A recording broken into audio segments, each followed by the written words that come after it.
Allez, je vous montre ici comment on fait pour soustraire un nombre relatif. La règle nous dit, pour soustraire un nombre relatif, il faut ajouter son opposé. Alors, qu'est-ce que ça veut dire en clair? Ici, j'ai un calcul, j'ai moins 4, moins 5. Donc, j'ai un calcul qui est donc une soustraction. Une soustraction, on ne va pas savoir faire, on va s'en débarrasser. On va transformer la soustraction en addition. Et le nombre qui est derrière va changer de signe.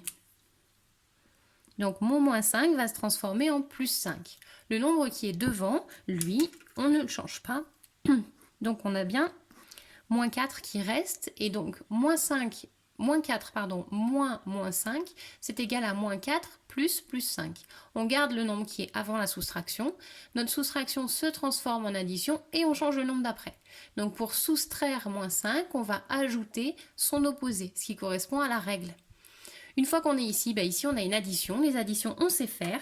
On voit deux nombres qui n'ont pas le même signe, donc on va soustraire les parties numériques et on choisit le signe du nombre qui a la plus grande partie numérique. Celui qui a la plus grande partie numérique, c'est lui. Il est positif, donc mon résultat sera positif. Et pour savoir combien est-ce que je mets dans ma parenthèse, je soustrais 5 moins 4, ça fait 1. Donc la première étape, je transforme ma soustraction en addition en changeant le nombre qui est derrière, je le change de signe. Et ensuite, quand j'ai une addition, j'additionne. Je fais un deuxième exemple. Ici, je vois une soustraction. J'ai moins 10, moins plus 3. La première étape, je vais transformer ma soustraction en addition et je vais changer le signe du nombre qui est derrière la soustraction. Donc mon plus 3 va devenir moins 3. Le nombre qui était devant ne change pas. Donc moins 10 moins plus 3, c'est pareil que moins 10 plus moins 3.